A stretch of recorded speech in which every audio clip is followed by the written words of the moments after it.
and welcome to Northwest Treatment Vidcast. Hello, everybody. Hey, Léa, what we got? We are going to talk about, sorry, I burped. Can we restart? Yep. Hold on.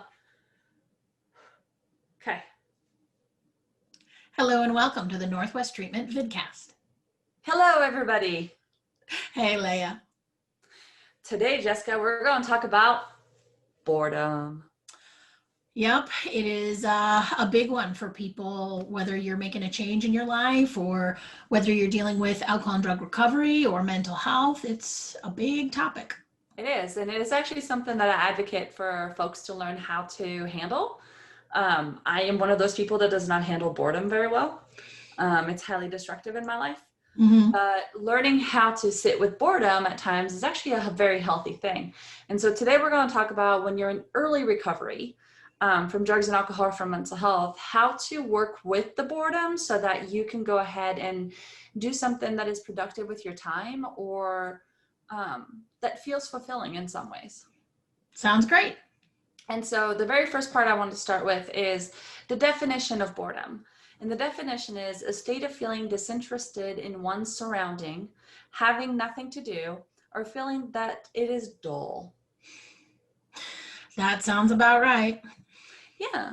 And especially when you're making changes in your life, that is a very common theme, right? Like if you think about if you're trying to lose weight, because that is something that we've been seeing a lot of videos on the internet about, you're going to feel bored because a lot of your time that you used to spend maybe eating or preparing a food now is not, you can't do that anymore. So boredom comes from that. Yeah. If you're in early recovery from drugs and alcohol, that is the thing I hear all the time. Well, I'm bored. I didn't know what else to do. Sure. Yeah. And it definitely is hard with that because you're not spending as much time getting the substance or drinking the alcohol that you were getting or any of those things.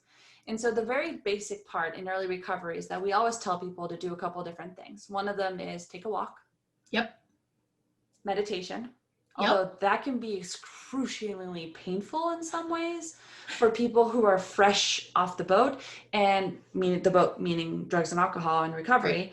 Right. But also if you're struggling with boredom, because meditation can feel like it's not helping the boredom. And I promise you it is. I really do.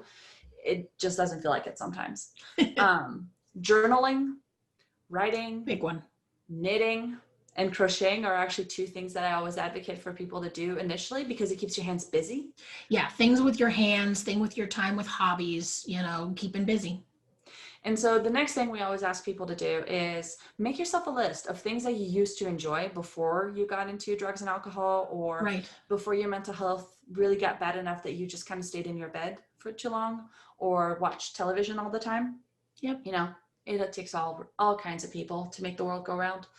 And once you have that, it's much easier for you to look at that list and be like, okay, what is something that I have the energy level to or the ability to do right now? Because sometimes taking a walk, especially if you're recovering from mental health, that's just not going to happen, but you're still feeling bored. So maybe reading a book is going to be an alternative or writing. Right.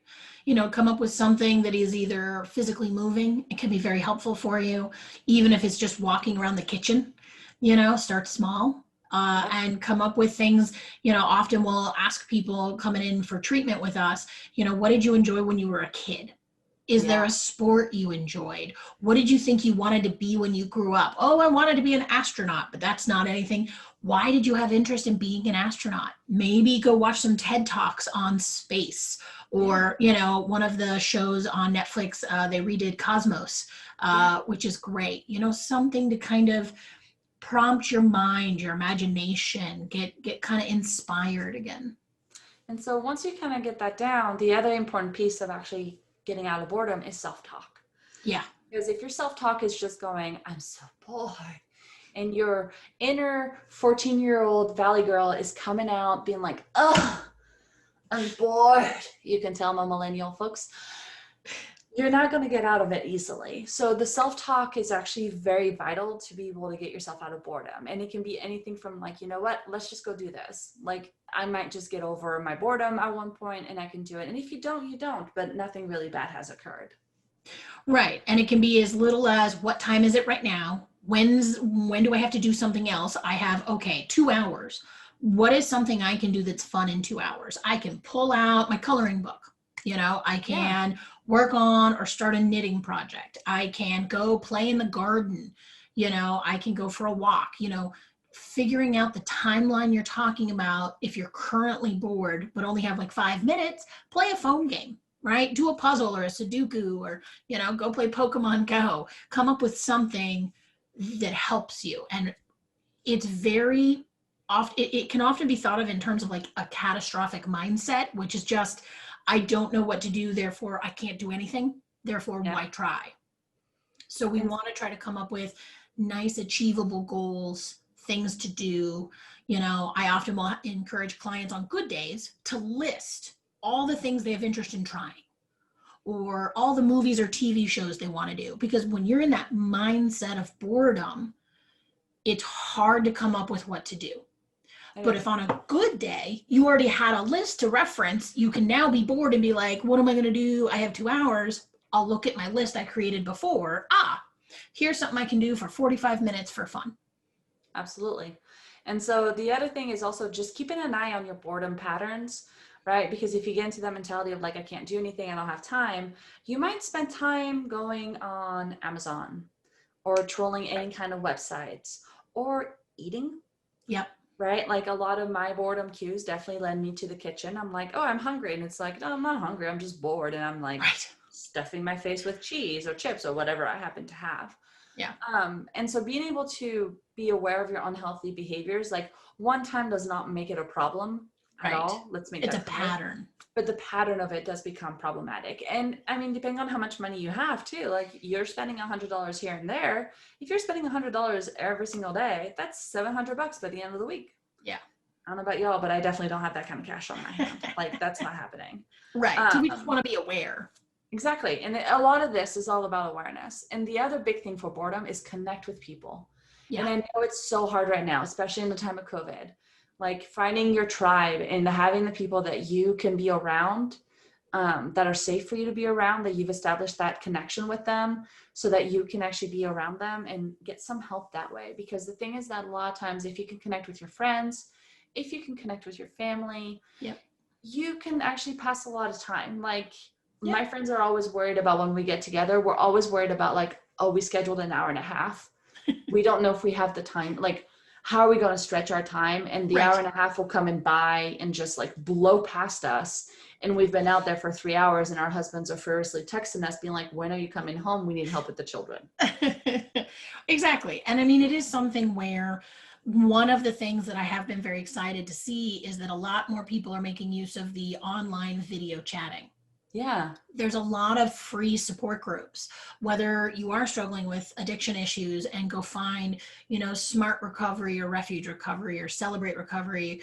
If you're struggling with being really lonely and finding a hobby group online or a codependency group online, a mental health group online, or just, we used to have groups and I would often send people to the website meetup.com. Yes. And that was the idea of a website specifically to find people to then meet in person. And so many of those groups are still going just digitally, and you can find them on Discord, you can find them online in Reddit. There's all kinds of different things.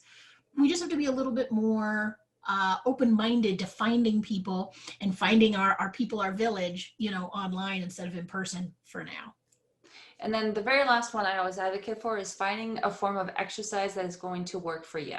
Yeah. And that exercise can look very different from people to people. I can't run, just doesn't happen, not going to happen. Bicycling, really hard for me to get on the bike. Swimming, no issues doing that. I'm like, I'm there. Pool, yep, sign me up. But if your thing is walking, if your thing is running, if your thing is weightlifting, if your thing is yoga, right? If it's breathing, right? We don't particularly care what brand it is, but having exercise will help actually alleviate boredom in your brain. Like a lot of boredom can also be due to a lack of endorphins or a lack of dopamine in your system. And so if you're actually exercising, that can carry over for like 24 hours or so. Don't quote me on that. I don't have the research in front of me. That's probably wrong. Before I get people telling me I'm wrong, I know I'm wrong. But what can happen actually is that if the endorphins have been released, you can start feeling better and your mood can start feeling better. So you got to get that mood back up again in order to be able to start doing the other things. Right. And again, boredom for a lot of people is tied into relapsing, is tied into lapsing. It's tied into not going backwards necessarily, but definitely being stagnant in what you're doing in your life with the changes that you're making. Yeah. Make And sure we that you will, have that component. exactly. And we will throw some links in the description if you want to learn some more about the connection between boredom and recovery. Absolutely. And so with that, we wish you to be well. Thanks, guys. See you again.